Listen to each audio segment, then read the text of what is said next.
Hola, everybody. How you doing? I'm well, and yourself? Good. What you got for me? Mean much to you going back to Los Angeles, given your history there last year and all that? I mean, it was just 1 year, so it kind of just went back to what it was before me going back, being able to play home. It's a big game, and it's the next game, and it should be fun. Have you seen this team evolve since you played them in week 1? They've had some injuries. They've had, guys getting healthy. I think they're really starting to figure out how to utilize some of the weapons that they have. Obviously, they got a different running back than we faced the first go-around. So I think they're just figuring out how to best utilize all their playmakers while still getting guys back, still getting guys healthy. And they've had some really, really close games that they, were able to pull out, weren't able to pull out. And so we got to understand this is a good team we're playing. All very helpful, but I actually meant you guys as a team involved. Oh, I thought you were talking about them. I'm like, I don't know. Like, how is our team? Yeah, I mean, I think we've all got a chance to play with one another. We all got a chance to, really hone in on the things that we want to be good at. Obviously the run game was a big focus coming into this season, but then, we didn't really do a good job of handling some of the over routes and things of that nature. So that's going to be really big for us to make sure that we, A, get after the quarterback, and B, stop their downfield passes. Well, at various times you guys talked about sort of like a reset of what your mindset was after that game, and maybe you're a little surprised by how some things were approached in that game. How would you describe maybe what it was going into that game and what it was coming out of that game? I think going into the game, last year, I think nobody had really high expectations for the team, and then obviously go out and be successful. And then so coming into the game versus LA, everybody had all these different things of what the team was supposed to be, and then you come out and you don't perform as well as you should. And so then, sometimes that can be a letdown for a team, but it's just understanding that this season is a very, very long season, and obviously we were able to, rebound from that and have a really good win over Detroit. So I think it was more so just that. It was more so like the expectations and understanding that you can't allow the outside expectations to affect, because then you'll be inconsistent and there'll be a wave of when people think you're going to do good versus when people don't think you're going to do good. So ignoring that and just focusing on what you got to get done. How much of an opportunity is it that you've proven it already in several games this year, but how much of an opportunity is it to show folks that you are a much better team than you saw in the second half against the Rams? Yeah, I mean, I think it's just it's our next game. Obviously, it's a big game because it's the divisional game, and it's a team that we're very familiar with and things of that nature. But I think it's an opportunity for us to go out and just continue to keep getting better and continue to keep improving on the areas that we need to improve on, especially defensively. There's a lot of areas that we still need to improve on. And, that game was so far away. So we're not that team, and we'll show it. Generally speaking, how do you guys go about assessing how good or bad people think you are going to be? I don't assess it. I don't. How do you know people think there's no expectations, or how do you even know what the expectations are? Well, you hear it, but at the end of the day, because everybody have friends, everybody have family, everybody watch SportsCenter, and you go get your hair cut or go somewhere. They say, "Oh, you're supposed to be good this year," and you're just like, "Oh yeah, I hope we're good every year." You know what I mean? So it's kind of like more so that you understand that there's your friends, your family, the people like that pay attention to the shows and all those things. So they come back and feed you that information, whether it's on social media, whether it's on the internet, and they come back and feed you that information. And it's your, it's your to the best of your ability, you got to block it out. You have to remind people I don't want to hear that?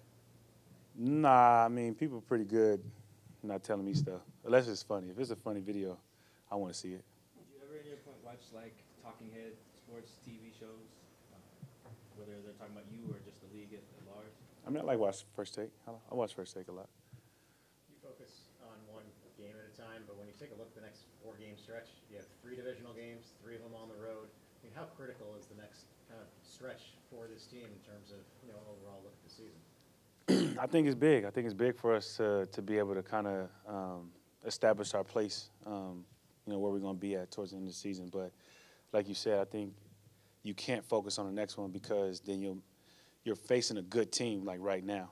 And if you focus on the next one, then you miss your opportunity playing that good team that you have right now. So you focus on this one, you do well, but then you also understand it's another one coming right after and right after and right after. And really it's more so the mindset of like any team can really beat you if you don't come prepared. So that's whether it's a good team or a team that's not performing to the best of their ability. Like if you're not focused on the task at hand, then they can beat you. So, there's good teams these next 4 games or whatever, but it doesn't matter if you could control like what you bring. So For you personally, you're 5 tackles away from a 12th consecutive 100 tackle season. Only 2 players in NFL history have ever done that before.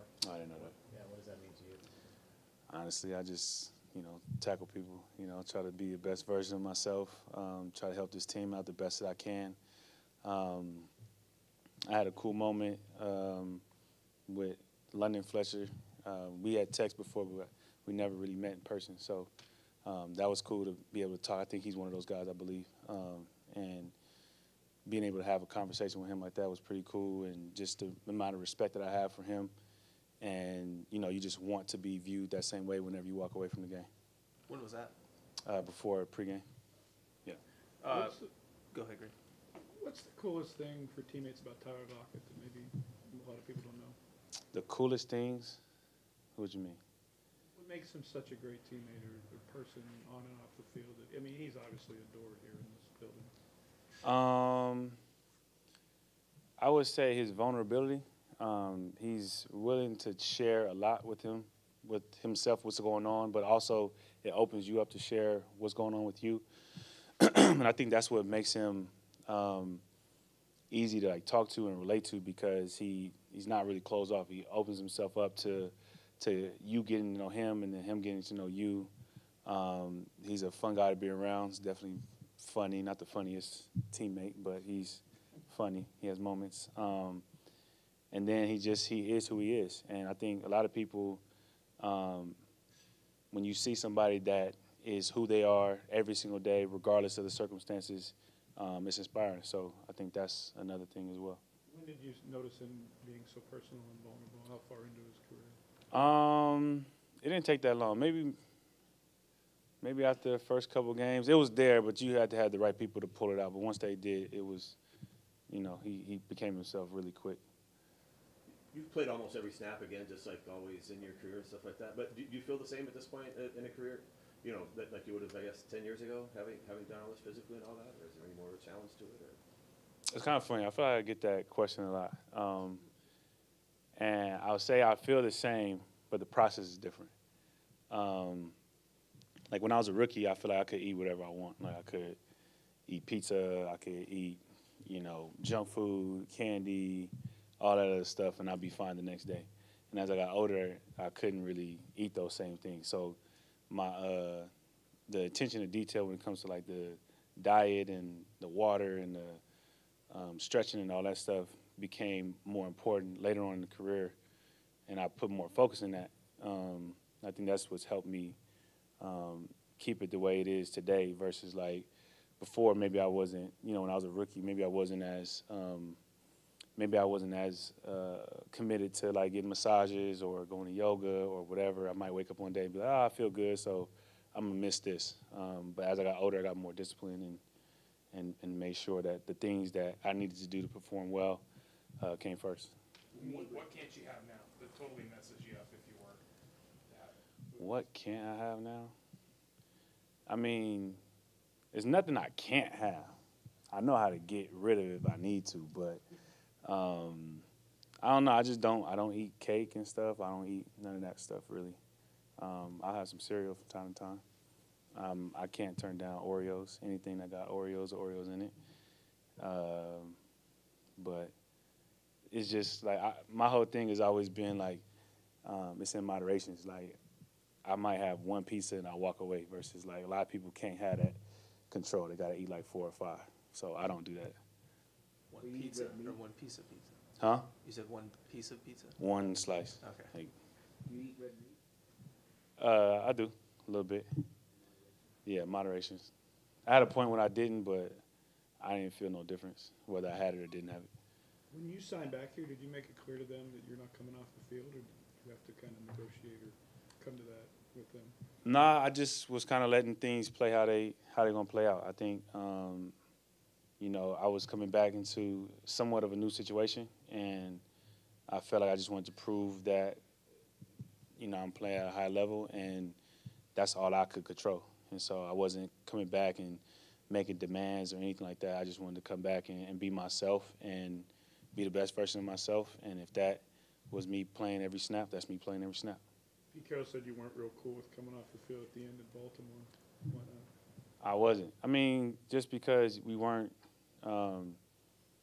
you know, we didn't play well, we were losing by a lot, and you just want to go out there and just finish the game. Like, it's already, you know, a bad loss, so you just want to finish it, especially as they got closer to scoring again. You want to go out there and make sure there wasn't more damage than what it already was. What kind of differences Julian Love made for you guys, I guess, both from his versatility and kind of as a teammate? Yeah, he's very versatile. I think that's the biggest thing, being able to add a guy like that. But it's also another guy that you can trust, you know, when you're out there that can make plays. He's had a handful of open field tackles, like by himself, one-on-one. If he doesn't make that tackle, it's a lot more yards. So having a guy that you're confident in and like you're confident in his ability, you're confident in his intellect, and his playmaking, I think has been great.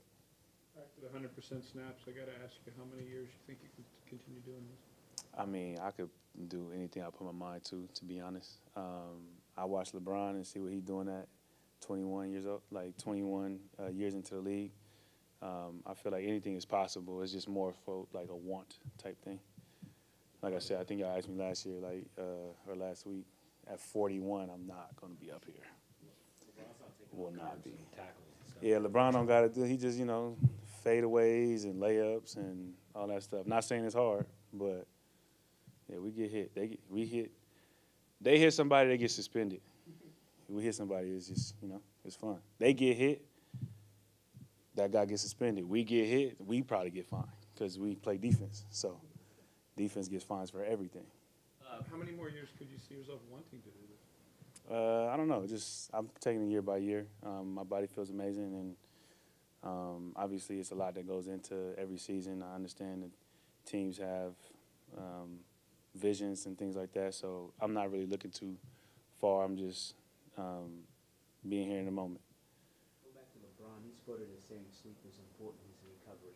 Is there a certain amount you feel you need for your body to recover, sleep-wise? Yeah, I feel like I get most of my sleep towards the end of the week. Like maybe like Monday through Wednesday, I'm waking up pretty early, and then as we get closer and closer to the game, I like sleep in more and more because I feel like closer to the game I want to be sleep. But like early in the week, it's all like preparation, so I'm trying to make sure I'm as prepared for the game as possible. You're like at 5:30 or 6:30 in the morning. Is that right? Yeah, probably 5, give or take. League-wide question, Bobby. Why do you think it's so difficult for defensive players to win MVP or in a lot of cases even to get a vote? That's a good question. I would say because this is a offensive-driven league, and offense puts people into the seats, and they like to see the offense dance. And like if you look at all the rules that have come out over the years, every single year a new rule comes out, and it makes it easier and easier for offenses to be explosive and have points because, you know, as much as defenses love it, you know, when you come out and you have a game, maybe it's 3-0, fans might not like that. Even you look at our Super Bowl when we won 48 to whatever, fans didn't really, even though we scored and it was light, the Seahawks loved it, but as an actual fan, people don't like it. So then I feel like that kind of goes into the thing. So you could have a guy that has like 20-something sacks and he won't even get mentioned. Like he changes the game, he changes the whole team. Like he's the reason why that team is successful. You take him off the team, the whole team changes, but still quarterback wins. And so This is a quarterback's league, obviously, if you look at the money and where it goes.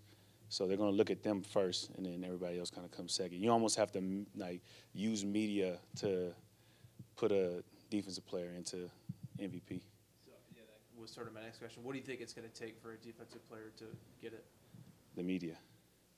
That's, to me, it's the more that they talk about it and why it's not happening and put it in the voters' face, then I feel like it will happen.